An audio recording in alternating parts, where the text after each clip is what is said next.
যতদিন না অদ্বিতীয়ার স্মৃতি ফিরে আসছে, যতদিন না আমি ওকে কলকাতায় ওর বাবার কাছে রেখে দিয়ে আসছি, তুমি ততদিন এই কথা আর কাউকে বলতে পারবে না মা। অদ্বিতীয়াকে যখন প্রথম দেখেছিলাম,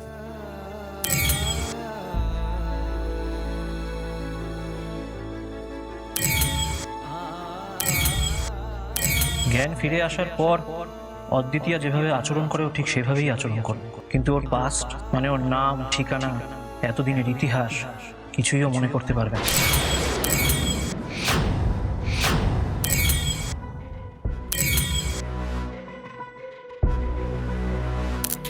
অদ্বিতীয়ার স্মৃতি নেই মা, তার উপরও লাইফ থ্রেট ছিল মা। আমি বুঝতে পেরেছিলাম যে বা যারা ওর উপর অ্যাটাক করেছে তারা আবার ওর উপর আঘাত আনবে। আমার কাছে আর কোনো উপায় ছিল না মা। আমি তাই ওকে বাঁচাতে এই বাড়িতে নিয়ে এসেছিলাম। ও তো আর্ত মা, আর আর্তকে বাঁচানোই বৈষ্ণবের পরম ধর্ম। এই ধর্মের কথা তুমি তো আমায় ছোট থেকে শিখিয়েছিলে মা। তুমি যখন ওকে এভাবেই বাঁচাতে চেয়েছিলে, তাহলে তুমি কেন ওকে ওর বাবার হাতে তুলে দিলে না গোরা?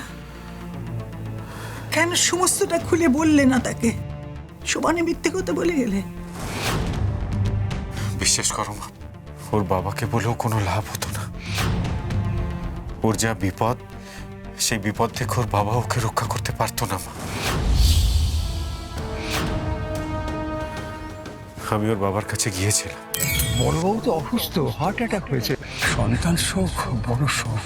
অদিতি একদম সুস্থ আছে, সেই খবরটাই দিতে এসেছি। না না, এই কথা আপনি কাউকে বলবেন না, খুব বিপদ হবে বললে। আপনি আপনি ফিরে যান আপনি। তাই আর বলতে পারিনি। তাই নাকি? কিন্তু ওর বাবা ওকে বিপদ থেকে বাঁচাতে পারতেন না, অথচ তুমি পারতে। তোমাকে আমি কি করে বলবো মা, যে অদ্বিতীয়াকে মারতে চাইছে, যার থেকে অদ্বিতীয়ার সবচেয়ে বড় বিপদ, সেই পুলস্ত এখন এই বাড়িতেই আছে। কিন্তু আমার কাছে যে কোনো প্রমাণ নেই। আমি জানি না মা, কে বা কারা অদ্বিতীয়াকে মারতে চাইছে। কিন্তু ওর বাবার কাছে ওকে রেখে আসলে ওর এই বিপদ কাটতো না মা। মা বিশ্বাস করো, আমি শুধুমাত্র আমার ধর্ম পালন করছি, আমার আর কোনো উদ্দেশ্য নেই মা। অদ্বিতীয়া রূপকে হুবহু একরকম দেখতে, কিন্তু বিশ্বাস করো স্বভাবে গুণে ওদের মধ্যে কোনো মিল নেই। আমি জানতাম মা, তোমরা কেউ ওকে রূপ বলে মেনে নিতে না। আমি তাই চেষ্টা করছিলাম ওকে রূপের মতন গড়ে তুলতে, আর কিছু কিছু ক্ষেত্রে রূপের মতো হয়েও গেছে মা। মা তুমি একটু সামলে নাও না মা। তুমি দেখো বাকিটাও ঠিক হয়ে যাবে। অদ্বিতীয়ার স্মৃতি ফিরে আসলে আমি ওকে ওর বাবার কাছে রেখে দিয়ে আসবো মা, আর তারপরে আমিও নিশ্চিন্ত। ও মা, আমার ধর্ম পালন করতে তুমি আমায় সাহায্য করবে না? তুমি চাও না আমি বৈষ্ণবের ধর্ম পালন করি, আর তোকে রক্ষা করার পথে তুমি আমার সঙ্গে থাকবে তো মা? বলো না। ও মা, তোমাকে আমার দিব্যি রইল মা। যতদিন না অদ্বিতীয়ার স্মৃতি ফিরে আসছে, যতদিন না আমি ওকে কলকাতায় ওর বাবার কাছে রেখে দিয়ে আসছি, যতদিন না আমি ওর নিরাপত্তা নিয়ে নিশ্চিন্ত হচ্ছি, তুমি ততদিন এই কথা আর কাউকে বলতে পারবে না মা। আমার দিব্যি রইল।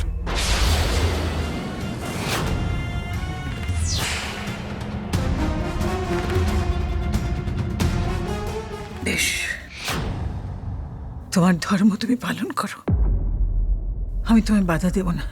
আমি জানতাম মা, আমি জানতাম তুমি আমাকে বুঝবে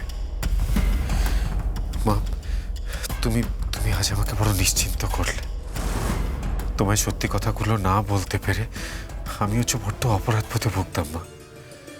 আজ আমার মাথা থেকে একটা বড় দায়ভার নেমে গেল। আচ্ছা বেশ, তোমার কথাও থাক, আমার কথাও থাক।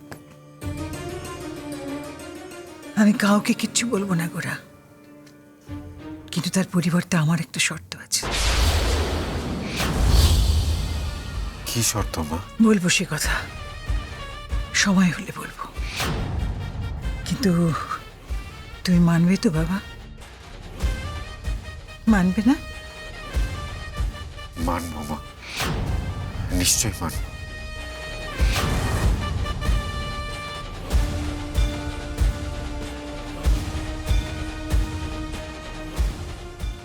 বেশ। ও বাবা, আজ সন্ধ্যেবেলায় তুমি আমার সাথে ঘনশ্যাম মন্দিরে যাবে পুজো দিতে।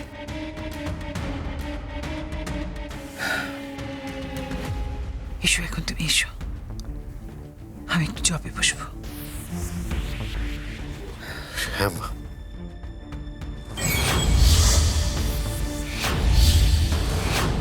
তুমি তোমার ধর্ম পালন করো বাবা, কিন্তু তোমার মা হিসেবে তোমার ভালোর জন্যও যে আমাকেও আমার ধর্ম পালন করতে হবে। এত বড় সত্যিটা যখন জানতে পেরেছি, তখন তোমার জীবনটাও যে আমাকে গুছিয়ে দিতে হবে বাবা। কোনো মিথ্যের দায়ভার নিয়ে দগ্ধে দগ্ধে মরতে তো আমি তোমাকে দেব না বাবা। আমিও আমার ধর্ম পালন করব। এই তো, এদিকে এসো। ব্যাপারটা কি? হ্যাঁ, তুমি মায়ের সাথে ওইভাবে ঘর থেকে বেরিয়ে গেলে কেন? আরে বাবা, পুলস্ত বাবুকে শাস্তির বিধানটা দিয়ে তবে তুমি যেতে পারতে না? বিধান দেওয়া কি অতই সহজ রূপ? কেন সহজ নয়? আমি না সত্যি বুঝতে পারছি না, ওই লোকটা অন্যায় করেছে, আবার জোর গলায় ও জাস্টিফাই করছে। ও এত সাহস কোথা থেকে পায় বলো তো? জি প্লিজ আমার কথাটা মানো। ও একটার পর একটা অন্যায় করে যাচ্ছে, আর আমরা শুধুমাত্র ওকে সাবধান করে যাচ্ছি। যতক্ষণ না ওকে আমরা শাস্তি দেব, ও কিছুতেই থামবে না, কিছুতেই থামবে না। তাছাড়া আমি বলছি, তুমি প্লিজ শোনো আমার কথাটা। এই বাড়িতে না কিছু একটা বড়সড় ঘোট পাচ্ছে, আর সেটা কারোর জন্য কিন্তু একেবারেই ঠিক হচ্ছে না। এই কুন্তল এই সব কিছুর মধ্যে রয়েছে। তুমি যেভাবেই হোক কুন্তলকে কাল সকালে ওই কৃষ্ণনগর পাঠিয়ে দেবে, ব্যাস। এই ঘোরটা ভাঙাটা দরকার। রূপ, একটু শান্ত হও প্লিজ। রূপ, তুমি যেভাবে মাথা গরম করে পুলস্তরকে আগুন দিতে গিয়েছিলে, সেটা মোটেও ঠিক জিনিস নয়। আবার এখন বলছো কুন্তলকে কৃষ্ণনগরে পাঠিয়ে দেবে। রূপ, কি করছো বলো তো তুমি? তুমি তুমি এখন ওই পুলস্তর সাইড নিচ্ছ জিজি? রূপ, ব্যাপারটা সাইড নেওয়ার নয়, ব্যাপারটা হঠকারিতার। আমি নিজেও খুব ভালো করে জানি যে পুলস্ত অত্যন্ত খারাপ মানুষ, কিন্তু রূপ তুমি কি করছো?